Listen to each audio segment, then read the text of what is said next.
Bueno, hoy nuestra misión es adentrarnos, o sea, bucear de lleno en las aguas más oscuras de la mente humana.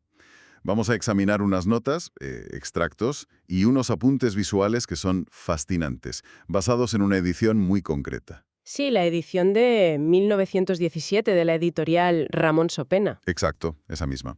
Con la traducción de Pedro Pedraza y Páez de la obra Crimen y Castigo. Y a ver, que nadie se equivoque, ¿eh? No vamos a hablar aquí de un simple misterio policial de quién es el asesino o cómo lo pillan. Claro, no es un cluedo esto. Para nada. El objetivo de nuestra inversión a fondo de hoy es mapear un colapso psicológico, pero en tiempo real. Porque claro, a diferencia de, qué sé yo, una fractura de hueso que sale súper nítida en una radiografía clínica, la ruptura de una mente es un territorio completamente pantanoso. Las fuentes analizadas nos describen dos portadas que son radicalmente distintas de esta misma edición y capturan a la perfección esa dualidad de la mente rota. Por un lado, tenemos una imagen muy atmosférica. Sí. Un hombre sombrío, cabizbajo, que camina como arrastrando los pies por unas calles brumosas y grises de San Petersburgo. Que es una imagen que te transmite puro aislamiento, soledad absoluta. Totalmente. Pero luego, por otro lado, el material nos muestra una segunda portada que es pura violencia gráfica. O sea, es una escena de un ataque con un hacha, con unos colores súper saturados y, bueno, sangre manchando todo el suelo. Ostras. Y es que, claro, entre esa caminata solitaria y ese golpe de hacha brutal existe un abismo mental enorme. Y eso, exactamente eso, es lo que vamos a desgranar hoy. Vale, pues para quienes nos escuchan, vamos a situar primero el tablero de juego, digamos. ¿Dónde y cuándo estamos exactamente? Pues a ver, las coordenadas son vitales para entender toda esta presión psicológica. Estamos en San Petersburgo, en pleno mes de julio del año 1866. Pleno verano ruso, ojo. Y no es un verano cualquiera, ¿eh? Hay que imaginar un calor de estos sofocantes, de los que te impiden respirar. Las notas de las fuentes describen calles que desprenden un olor insoportable. Una mezcla así constante de polvo, cal de las obras, los ladrillos recalentados al sol Y y... el tufo de los bares, ¿no? Exacto, el tufo agrio de las innumerables tabernas. Es una atmósfera tan saturada que, bueno, actúa como una auténtica olla a presión sobre el sistema nervioso de cualquiera. Madre mía, qué agobio. Y en el epicentro de esa olla a presión tenemos a nuestro protagonista, Raskolnikov, que es un ex estudiante universitario que vive en la miseria absoluta. O sea, para que nuestra audiencia se haga una idea visual, las fuentes lo pintan como alguien que literalmente tiene que bajar las escaleras de su edificio deslizándose contra la pared. Sí, para que no lo vean. Claro, escondiéndose como un fantasma de su patrona porque le debe meses de alquiler. Y es que su habitación, bueno, no es un cuarto normal. Las notas lo describen como un habitáculo amarillento de apenas 6 pies de largo, tan bajo que casi toca el techo. O sea, más parecido a un baúl o a un armario empotrado que a una casa. Es que es claustrofóbico total. Y desde ese maldito armario, este joven ha calculado que hay exactamente 700 pasos. 700, hasta la puerta del apartamento de una vieja usurera llamada Alena Ivanovna. Ojo, porque ese recuento obsesivo de los 700 pasos no es un detalle menor en absoluto, ¿eh? Representa, digamos, la transición entre la fantasía morbosa y la realidad. Claro, cuando empiezas a medir la distancia, la cosa se pone seria. Efectivamente. Pero claro, a ver, nadie se levanta un martes cualquiera y decide dar un paseo letal a la casa de una prestamista sin haber consumido un cóctel previo de pura desesperación. Hay que observar muy de cerca el asfixiante contexto económico que lo acorrala. Vale, entiendo perfectamente la miseria del escenario. Pero, a ver, muchísima gente era pobre en el San Petersburgo del siglo XIX y no iban por ahí repartiendo hachazos. ¿Qué es lo que empuja a Raskolnikov al límite? O sea, ¿qué nos dicen los apuntes sobre su entorno social inmediato? Pues a ver, las fuentes relatan un encuentro que es clave. Raskolnikov entra un día en una taberna inmunda, básicamente buscando refugio de ese calor sofocante del que hablábamos, y allí conoce a Marmeladov, que es un exfuncionario que está completamente borracho. Un clásico de las tabernas, vaya. Total. Pero este hombre le hace una distinción filosófica que te hiela la sangre. Le explica que hay una diferencia abismal, pero abismal, entre la pobreza y la indigencia. A ver, desarrolle eso. Pues según Marmeladov, En la pobreza, uno todavía conserva el orgullo. Conservas tu dignidad, tus sentimientos están intactos. Eres pobre, pero eres persona. Pero en la indigencia a uno no lo echan de la sociedad a palos. Es que lo barren con una escoba. La humillación es absoluta. Ostras, qué metáfora más brutal. O sea, la escoba implica que te tratan literalmente como basura, como algo que ni siquiera merece el esfuerzo de un golpe directo, ¿no? Eres polvo que hay que quitar de en medio. Exactamente. Y Marmeladov no es que hable por hablar de teoría. Él le ilustra esa indigencia a Raskolnikov usando su propia vida como ejemplo. Le confiesa que, por culpa de su alcoholismo, ha llegado a dender y beberse, literalmente, las medias de su mujer. Madre mía. De su mujer, Catalina Ivanovna, que para colmo está enferma de tuberculosis y se pasa el día escupiendo sangre. Pero el golpe de gracia, lo que realmente te revuelve el estómago, llega cuando habla de su hija mayor, Sonia. ¿Qué le pasa a Sonia? Pues Sonia es una chica rubia, muy tímida, casi una niña, ¿eh? Y resulta que ante el hambre extrema de sus hermanos pequeños tiene que ir a la comisaría a sacar la llamada cartilla amarilla, que es el documento para registrarse oficialmente como prostituta en esa época. Uf, qué horror, por favor. Sí. Y las fuentes detallan cómo Sonia vuelve a casa tras su primera noche, deja 30 rublos en silencio sobre la mesa y se acuesta en la cama de cara a la pared, temblando de pies a cabeza. Qué duro. Esa es la indigencia de la que habla Marmeladov. Te destruye la agencia humana por completo. O sea, te obliga a devorar a tus propios hijos simplemente para sobrevivir un día más. Es que escuchar una historia así de primera mano tiene que destrozarle a uno cualquier brújula moral. Pero claro, eso le pasa a otra familia, a los Marmeladov, no a él.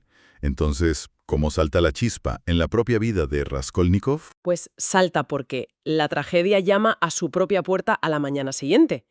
Resulta que Raskolnikov recibe una carta de su madre. Una carta inusualmente larga. Y en ella le cuenta que su hermana, Dunia, va a casarse. Vale, una boda. Hasta ahí parece una buena noticia, ¿no? Sí, pero escucha quién es el prometido. Es un tal Pedro Petrovich Luzhin, un abogado de 45 años. Un tipo, bueno, súper arrogante, con mucho dinero, que además busca específicamente a una mujer que haya pasado calamidades y extrema pobreza. Qué turbio. ¿Y para qué quiere alguien buscar eso a propósito? Pues las notas lo dejan clarísimo, para que ella lo vea eternamente como su gran salvador y, claro, le esté subordinada de por vida. Quiere comprar gratitud eterna y sumisión. Vale, vale. Vamos a desgranar esto usando una imagen para que quienes nos escuchan entiendan lo que se le cruza por la cabeza a este pobre estudiante. Hay que imaginarse estar atrapado en una habitación de piedra, y las paredes se van cerrando lentamente, crujiendo, ¿vale? Sabes que te van a aplastar, es cuestión de tiempo. Una pesadilla, vamos. Total. Y de repente, desde una escotilla en el techo, tu familia te lanza un salvavidas. Pero claro, cuando agarras la cuerda, notas que está húmeda, está empapada en sangre. Porque te das cuenta de que ese salvavidas está trenzado con la humillación, con la degradación y con el cuerpo de tu propia hermana. Dunia se está vendiendo a este abogado repugnante para pagar los estudios de Raskolnikov y salvar a su madre. Exacto. Es que es exactamente el mismo sacrificio de Sonia, la prostituta de la taberna, pero en este caso formalizado bajo un contrato matrimonial aceptado por toda la sociedad. Y Raskolnikov, que es muy listo, se da cuenta al instante. Pero a ver, pongamos las cartas sobre la mesa y hagamos un poco de abogados del diablo aquí. Entiendo la asfixia, de verdad, y entiendo la impotencia de no poder hacer nada, y que Raskolnikov prefiera ahogarse antes que acertar ese rescate manchado. Pero, ¿no hay aquí también un componente gigantesco de puro narcisismo? O sea, es un tipo joven, es inteligente. ¿Por qué no busca un trabajo humilde? Ya, claro. Es decir, ¿por qué no da clases particulares o trabaja de mozo de almacén? Yo qué sé. ¿No es acaso un estudiante que se cree, en el fondo, demasiado superior como para rebajarse a un trabajo normal y prefiere buscar una excusa intelectual para la violencia? Pues mira, esa es una lectura fundamental y súper perspicaz del material. Porque las fuentes muestran que Raskolnikov lleva meses en un estado de parálisis que es casi patológica. Sí, por supuesto que hay un orgullo herido inmenso. Es que clama al cielo. Claro, ha dejado la universidad porque no podía pagarla. No tiene ni siquiera unos zapatos dignos para salir a la calle a buscar alumnos para dar clases y sus ropas son prácticamente harapos que dan pena.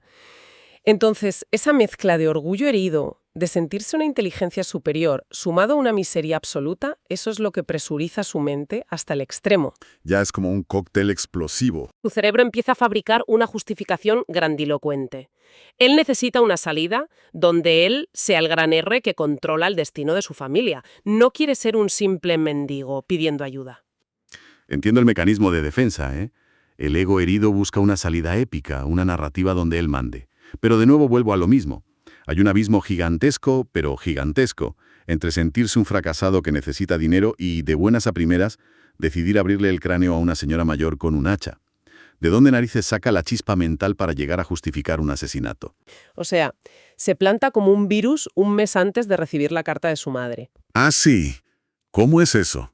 Pues Raskolnikov está en un café tomando algo y escucha, por pura casualidad, una conversación en la mesa de al lado. Es entre un estudiante y un joven oficial del ejército. Y están hablando precisamente de esta usurera, de Alena Ivanovna. Espera. ¿Me estás diciendo que este tío escuchó una conversación al azar en un bar y dice, «Ala, ¿adopto esto como excusa para matar a alguien?» Pues totalmente. O sea, el estudiante del bar expone en voz alta lo que podríamos llamar una aritmética utilitarista pura y dura. Vale. El estudiante argumenta que la usurera es un ser despreciable. Es un parásito que se dedica a chupar la sangre de los pobres y que encima maltrata y hasta le muerde los dedos a su propia hermanastra Isabel, a la que tiene esclavizada haciendo de todo en la casa. Tela marinera con la señora. Ya te digo. Entonces el estudiante plantea una ecuación matemática en el bar. Dice, a ver, la matamos, tomamos su dinero y lo usamos para salvar a 100, a 1000 familias de la miseria absoluta. Y afirma que, oye, por una vida inútil se salvan miles de vidas útiles. Es simple matemática. Dice literalmente que a la naturaleza hay que corregirla, porque la vida de esa vieja usurera vale menos que la de una cucaracha. ¿Ostras? Bueno, a ver, para quienes nos escuchan, vamos a desmenuzar un poco esto del utilitarismo, porque suena así como a clase aburrida de filosofía, pero es súper cotidiano si lo piensas. El utilitarismo, en su forma más extrema, lo que busca es el mayor beneficio para el mayor número de personas. O sea, matemáticamente funciona a la perfección. Una matemática fría, claro. Claro. Si tú tienes una hoja de cálculo tipo Excel, eliminar a un elemento negativo y repartir sus recursos entre 100 elementos positivos te da un saldo final de más 99 para la humanidad. Es un balance perfecto en la hoja. Pero claro, el problema es que la ética humana y nuestra propia biología no funcionan como un puñetero Excel. Y fíjate que ese es justo el núcleo del conflicto. Raskolnikov agarra esa idea del bar, esa idea de la hoja de cálculo, como si fuera un salvavidas intelectual al que agarrarse. Se convence a sí mismo de que él es un hombre superior. Claro, se viene arriba. Se crea una figura histórica, algo así como Napoleón. Alguien que, por su genialidad, está por encima de las leyes morales ordinarias que rigen a la gente común. Piensa, si mi fin es noble y grande, la sangre que tenga que derramar no importa en absoluto. Es una armadura intelectual perfecta para no sentirse mal. Sí, pero, sin embargo, esa armadura tan perfecta choca violentamente contra su propio subconsciente, porque el cuerpo reacciona. Fíjate que días antes del crimen, exhausto de tanto caminar, Raskolnikov se queda dormido bajo un arbusto. Y ahí tiene un sueño febril, un sueño desgarrador, que según las fuentes está detallado con una precisión que pone los pelos de punta. Ojo a este detalle. Y quiero que prestemos mucha atención aquí, porque los sueños en este tipo de narrativas profundas nunca son aleatorios, ¿eh? Son básicamente el sistema de alarma de la mente gritando. ¿Qué es lo que ve exactamente en ese sueño? Pues sueña que vuelve a tener 7 años, es un niño, y camina por su pueblo natal de la mano de su padre. Pasan por delante de una taberna, y de allí sale un grupo de campesinos borrachos que van liderados por un hombre inmenso, brutal, llamado Mikolka. ¿Vale? Y este Mikolka ha enganchado a su propio caballo, que es un animal viejo, famélico y minúsculo, lo ha enganchado a un carromato gigantesco, de esos pesados pensados para caballos de tiro fuertes. Y Mikolka invita a todos los borrachos a subirse al carro, riendo a carcajadas, gritando que el animal los llevará todos al galope. O sea, lo cual es físicamente imposible para el pobre animal que estará en los huesos. Por supuesto que es imposible. El caballo apenas puede dar un paso. Pero claro, ante las risas y las burlas de la multitud, Mikolka enloquece de pura ira y empieza a azotar al caballo salvajemente. La gente se ríe todavía más, jaleándolo. Alguien del grupo incluso grita, «Dale en los ojos». Madre mía, qué salvajada. Es horrible. Mikolka entonces cambia los látigos por un pesado garrote de madera y empieza a machacar al animal. Y finalmente coge una barra de hierro enorme y le destroza el cráneo a golpes hasta matarlo. Y en el sueño, el niño Rodión llora desesperado. Se abre paso a empujones entre los adultos que no paran de reír, abraza la cabeza ensangrentada del caballo muerto y le besa el hocico y los ojos llorando. Es una escena brutal, casi insoportable de imaginar, te lo juro. Totalmente. Pero a ver, si lo analizamos desde el punto de vista psicológico, ese sueño es su brújula moral gritando a todo pulmón desde dentro. Porque fíjate, Raskolnikov se pasea por todo San Petersburgo creyéndose que es un Napoleón utilitarista, ¿no? Un genio calculador que, va a operar a la sociedad extirpando un tumor que es la usurera. Pero su cerebro le está proyectando un tráiler del futuro en ese sueño y le está diciendo muy claramente, no eres el cirujano, Rodión, te vas a convertir en Mikolka. Exacto. Vas a ser un verduga sádico golpeando a un ser mucho más débil que tú, borracho de tu propia arrogancia y de tu ego. Es que es una disonancia cognitiva monumental. O sea, el niño compasivo del sueño representa la empatía visceral, esa empatía innata en el ser humano. Y está luchando a muerte contra el racionalismo frío y calculador del adulto. Por eso, fíjate, al despertar bajo el arbusto, Raskolnikov lo hace temblando, está empapado en sudor frío y reza para que Dios le quite esa idea satánica de la cabeza. Su propio cuerpo ya está rechazando el crimen antes siquiera de cometerlo. Pues llegados a este punto, con el cuerpo y la mente lanzando bengalas rojas de emergencia por todos lados, lo lógico sería decir, oye, abandono la idea, me voy a mi casa. ¿Cómo demonios logra cruzar esa línea y pasar del mero pensamiento teórico a la acción asesina? Pues lo hace a través de una serie de casualidades fatales que su cerebro, ya enfermo, distorsiona por completo. Cuando la mente está tan obsesionada con un fin, reinterpreta la realidad a su antojo. Resulta que al volver a casa ese mismo día, Raskolnikov decide dar un rodeo completamente innecesario por el mercado de Leno. Desvío tonto, vamos. Sí, es un desvío que no tenía por qué hacer para llegar a casa. Y allí, entre toda la multitud, escucha de repente a unos vendedores ambulantes conversando con Isabel.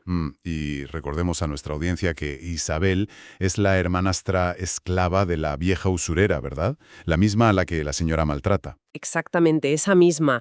Raskolnikov se detiene a escuchar disimuladamente y oye cómo estos comerciantes citan a Isabel para un negocio al día siguiente, a las 7 de la tarde en punto. En un instante totalmente fortuito, acaba de recibir el código de acceso perfecto. Mañana, a las 7, la vieja usurera estará completamente sola en el piso. ¡Buah! Esto es fascinante. Fíjate en que esto es el sesgo de confirmación llevado a su extremo más macabro y oscuro. Y esto es algo que hacemos todos, obviamente no para cometer crímenes con hachas, pero sí a pequeña escala. Cuando queremos tomar una mala decisión, como, dejar un trabajo de forma súper impulsiva o mandarle un mensaje a la persona equivocada a las 3 de la mañana. Ya, empezamos a autoengañarnos. La radio, que si justo pillo un semáforo en verde, el cerebro que ya ha decidido actuar en el fondo convierte cualquier puñetera coincidencia en un permiso cósmico para hacerlo. El universo dándote luz verde, como tú dices. Y las notas muestran cómo estas supuestas señales se amontonan de forma absurda el mismísimo día del crimen. A ver, Raskolnikov planeaba robar un hacha de la cocina de su patrona, lo tenía pensado, pero al ir a buscarla sigilosamente se encuentra con que la sirvienta, Anastasia, está tendiendo ropa justo ahí. Vaya plan arruinado, entonces. Claro, debería haber retrocedido y pensar, vale, hoy no es el día. Sin embargo, al bajar las escaleras sintiéndose derrotado y ansioso, ve la garita del portero, el Dvornik, que milagrosamente está abierta de par en par y además completamente vacía. ¡Ostras, qué casualidad más tonta! Mira bajo un banco en la garita y ahí, brillando en la penumbra, hay un hacha. Y claro, la coge. Es que es como si el destino se la estuviera poniendo literalmente en la mano. Toma, hazlo. Y ojo, que la cosa no termina ahí, ¿eh? Camina hasta el edificio de la víctima, aterrorizado, mirando a todos lados por si alguien lo ve entrar en el portal. ¿Y qué ocurre en el preciso segundo en el que llega a la puerta del bloque? Pues que un gigantesco carro cargado hasta arriba de heno entra por el arco del patio creando una pantalla visual perfecta que lo oculta de todas las miradas de la calle, mientras él, ¡pum!, se cuela hacia la escalera. Es que parece de película. Hombre tomando una decisión libre y consciente. Lo describen como la sensación de una pieza de ropa que se ha enganchado sin querer en los engranajes de una inmensa máquina en movimiento. O sea, el libre albedrío se evapora por completo. Él ya no decide, simplemente se deja arrastrar por la inercia de todas estas coincidencias encadenadas. Menudo panorama. Así que la supuesta máquina del destino lo arrastra peldaño a peldaño hasta el cuarto piso de la vieja. Y aquí llegamos al momento de la verdad, al caos de la ejecución. Porque claro, hasta ahora todo ocurría en el mundo súper limpio y aséptico de las ideas, de la filosofía de taberna. Hasta había fabricado accesorios que parecen sacados casi de una película de espías. Ah, sí, la preparación fue meticulosa. Claro, cosió un lazo corredizo por dentro de su abrigo grueso de verano para llevar el hacha colgando y oculta sin tener que sujetarla con la mano en la calle. Y incluso fabricó un señuelo muy currado. El paquete falso, sí. Exacto. Juntó un trocito de madera y una placa de hierro, los envolvió muy bien en papel y los ató con un hilo súper apretado para simular que era una cigarrera de plata. Todo esto para distraer a la vieja cuando se lo diera. Vamos, todo muy pulcro, muy clínico, muy de cirujano experto. Muy de superhombre, sí.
Claro, cosió un lazo corredizo por dentro de su abrigo grueso de verano, para llevar el hacha colgando y oculta sin tener que sujetarla con la mano en la calle. E incluso fabricó un señuelo muy currado. El paquete falso, sí. Exacto. Junto a un trocito de madera y una placa de hierro, los envolvió muy bien en papel y los ató con un hilo súper apretado para simular que era una cigarrera de plata.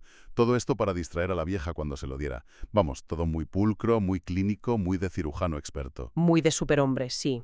Pero claro, amigo, la realidad física no es una hoja de cálculo aséptica. Resulta que cuando Alena Ivanovna se da la vuelta dándole la espalda para intentar desatar ese nudo tan apretado del falso paquete, Raskolnikov saca el hacha del abrigo y le asesta el primer golpe en la cabeza. Uf. Y ojo, las fuentes no escatiman en la brutalidad del momento. Nos dejan claro que no es un golpe limpio y de película. La sangre brota a chorros. La mujer cae al suelo con los ojos desorbitados, emitiendo unos sonidos guturales horribles, agónicos. Mientras él, que entra en pánico absoluto al ver eso, tiene que dar otros 2 hachazos torpes para acabar por fin con su vida. Madre mía, es un desastre absoluto, una carnicería. Adiós para siempre a la imagen del superhombre frío y calculador. Adiós total. Se ensucia las manos de sangre caliente y pegajosa. Tiene que hurgar para sacar las llaves del bolsillo del cadáver de la mujer y se va a la habitación contigua. Allí empieza a abrir un baúl, temblando como una hoja, metiéndose cosas al azar en los bolsillos del abrigo. Está tan fuera de sí, que ni siquiera tiene pulso para abrir los estuches de las joyas. Está en pleno delirio febril. Y entonces ocurre lo impredecible. Claro, el gran imprevisto que destroza toda su justificación moral en 1000 pedazos de un segundo a otro. Así es. De repente se escuchan pasos en el piso. Alguien ha entrado y aparece Isabel en la sala. La hermanastra a la que había escuchado en el mercado, la que supuestamente tenía que estar fuera a esa hora. Buf, vaya tela. Y lo que ocurre a continuación expone toda la falsedad y la miseria de su teoría aritmética. Isabel, que es una mujer grande, corpulenta, pero de mentalidad súper dócil, casi infantil, entra y ve el cadáver de su hermana y el inmenso charco de sangre en el suelo. ¿Y qué hace? Pues ni siquiera grita. Se queda completamente paralizada de terror. Retrocede hacia una esquina de la habitación, temblando, y apenas tiene reflejos para levantar su mano izquierda, intentando protegerse el rostro. Y Raskolnikov, que en ese momento está dominado por un pánico animal a ser descubierto, levanta de nuevo el hacha y la mata de un solo golpe brutal que le hunde el cráneo. Rebobinemos un momento para entender la magnitud psicológica de esto que acaba de pasar. A ver, Raskolnikov basó toda su justificación filosófica durante semanas en que iba a eliminar a un parásito dañino que explotaba a los débiles. Pero al primer roce con el caos de la vida real, acaba asesinando de forma brutal a la mismísima mujer a la que supuestamente el estudiante del café quería vengar y liberar. Exacto. O sea, acaba matando a la inocencia personificada, a la persona más bondadosa y más explotada de toda la sociedad de San Petersburgo. El utilitarismo ese del Excel se le cae a pedazos en 2 segundos. Descubre que no es un salvador histórico, es simplemente un asesino doble, cobarde y vulgar. Y ese choque de realidad brutal lo sume en el caos absoluto. Pasa de creérselo todo a ser un joven aterrorizado, tembloroso, intentando lavar apresuradamente un hacha manchada de sangre y sus propias manos temblorosas con un trocito de jabón en la cocina de las víctimas. Es que la escena es patética. Son un hombre llamado Koch y un joven estudiante que venían casualmente a empeñar algo. Aporrean la puerta, se dan cuenta de que el cerrojo está echado por dentro y deducen, lógicamente, que alguien está dentro con la vieja. Y, claro, uno de ellos baja corriendo a buscar al portero. Raskolnikov se queda ahí atrapado como una rata. ¡Ostras! Al final logra escapar por los pelos, bajando muy despacio y metiéndose de milagro en un piso vacío que estaban recién pintando en el segundo piso, porque los obreros justo habían bajado al patio un segundo. Madre mía, la flor en el culo. Bueno, escapa del edificio, vale, sí. Vuelve a su habitación asquerosa del tamaño de un baúl. Pero la gran pregunta es, ¿qué narices ocurre en su mente ahora? Porque aquí es donde llegamos a la tesis central de estas notas que estamos analizando, el verdadero castigo.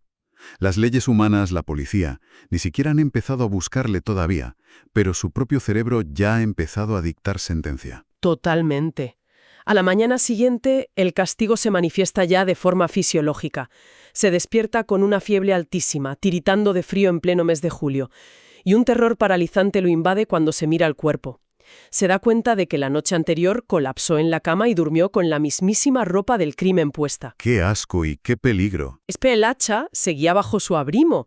Entonces empieza a examinar sus prendas con una paranoia tremenda y ve que tiene flecos del pantalón ensangrentados, tiesos y manchas de sangre incrustadas en la punta de la bota izquierda. Uf.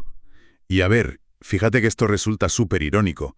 Él había teorizado semanas antes que los criminales comunes, los vulgares, son atrapados por la policía porque en el momento de actuar sufren una especie de eclipse de juicio, una enfermedad temporal que les hace cometer errores torpes de principiante. Claro, perdían los nervios. Exacto.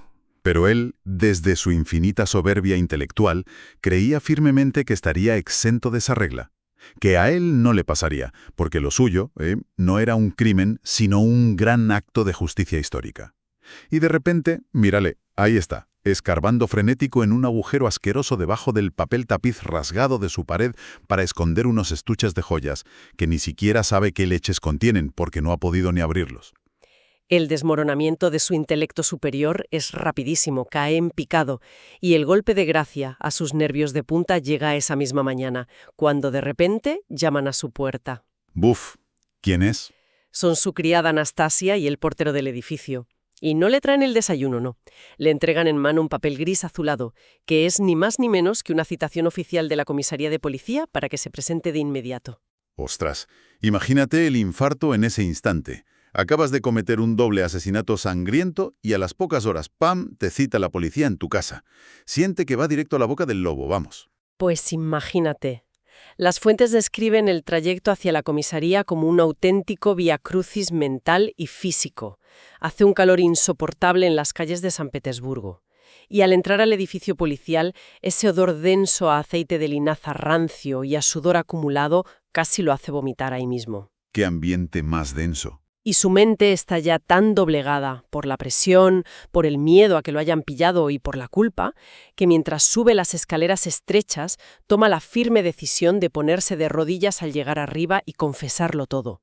Su propio cuerpo le pide a gritos purgar ese secreto tóxico. Ya no aguanta más, se va a entregar.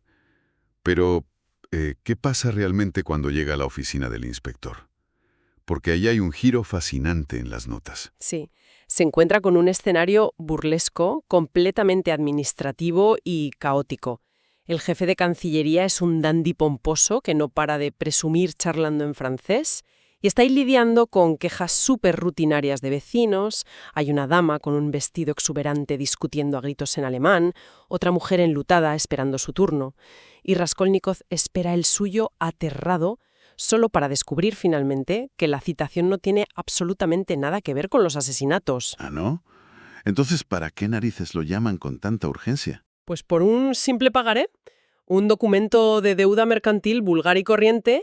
Resulta que su patrona lo ha denunciado a la policía para reclamar formalmente los 115 rublos que le debe de alquiler atrasado. Y ya está, eso es todo. Un trámite burocrático aburridísimo. ¡Ostras! Y aquí es justo donde todas las piezas encajan, psicológicamente hablando. Esto demuestra de forma brillante cómo la culpa funciona en nuestra cabeza como un filtro distorsionador de la realidad. A ver, la amenaza de que lo arrestaran por el asesinato no existía todavía en el mundo real. La policía ni siquiera tenía pistas claras esa mañana.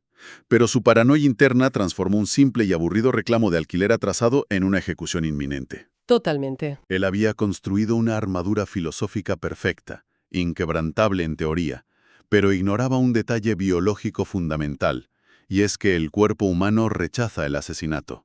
Lo rechaza de plano. Esa fiebre repentina, esos temblores, esa necesidad imperiosa de confesarlo todo en las escaleras de la comisaría, no es ética, es un mecanismo neurológico primario del ser humano.